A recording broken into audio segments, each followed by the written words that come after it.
Sa ngalan ng patriarka ng sekta ng mga ninuno ng ilusyong langit, ipapatupad kita rito mismo upang magsilbing aral sa mga nagsasanay ng siyam na langit na walang kamatayang kaharian.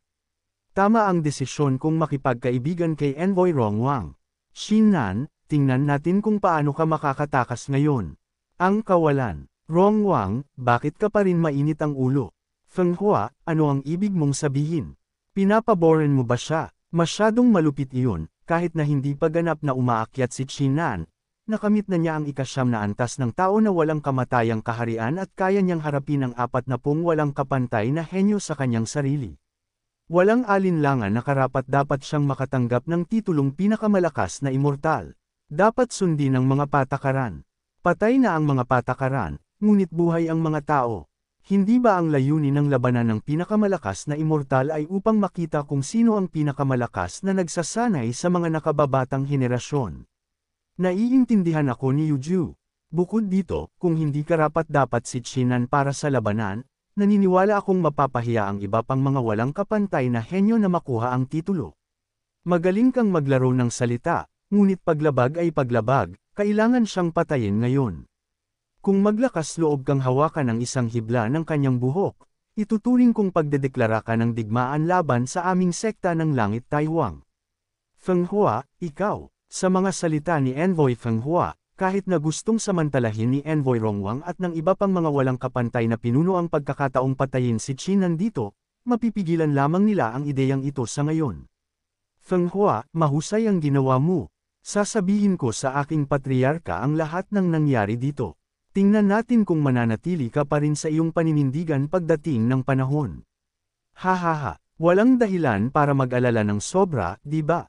Ang labanan ng pinakamalakas na immortal sa pagkakataong ito ay talagang isang bagay. Ayaw mong makaligtaan ng anumang detalye nito. Kung alam ni Rongwang na pinuprotektahan ni Empress Feiyu si Xinnan, nanahimik sana siya. Parang tapos na ang krisis sa ngayon. Kahit na hindi ko alam kung bakit nasa panig ko si Envoy Feng Hua, pero kung may pagkakataon sa hinaharap, tiyak na babayaran ko ang pabor na ito. Gayunpaman, ang kailangan kong pagtuunan ng pansin ngayon ay, upang makumplito ang aking pag-akyat. Wu Huisheng, wala akong pakialam kung ano ang gagawin mo, kailangan mong pigilan si Xinnan na umakyat sa lahat ng gastos. Yan Qingyan, bakit hindi mo pa ginamit ang anteng-anteng na ibinigay ko sa iyo?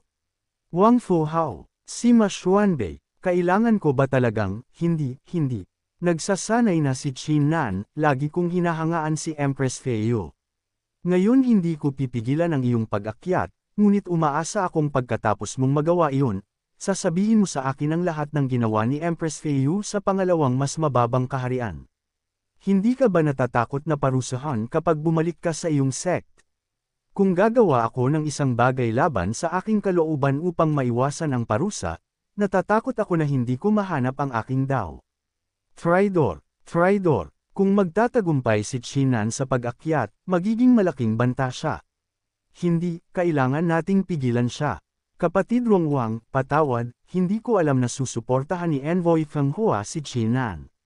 Kung alam ko, hindi kita hihilingin na patayin siya, dahil hindi na kailangang makasakit kay Feng Hua para sa isang simpleng Xinnan. Si Feng Hua ay isang aso lamang na nagbabanta sa atin gamit ang pangalan ng kanyang amo. Ang pagpatay sa isang simpleng tao na walang kamatayan ay walang kabuluhan para sa isang envoy tulad ko. Siya ay isang kapaki-pakinabang na kasangkapan. Kung maiiwasan mo si Xinnan na umakyat, tiyak na makukuha mo ang lahat ng mga benepisyong ipinangako ko. May 19 pang walang kapantay na henyo na umaatake kay Xinnan. Iyon ay isang kabuoang 59 na walang kapantay na henyo. Hindi pa umaakyat si Xinnan, kaya ba niyang harapin silang lahat? Huwag mag-alala, siya si Xinnan. Zone ng pagkawasak ng labanan. Sining ng espada ng pagkawasak ng disyerto ng labanan. Nangyayari na ang pagsubok ng kidlat. Nakasalalay sa huling ilang hininga ni Xinnan kung makakaakyat ba siya o hindi. Espada ng pagpapatupad ng Dao.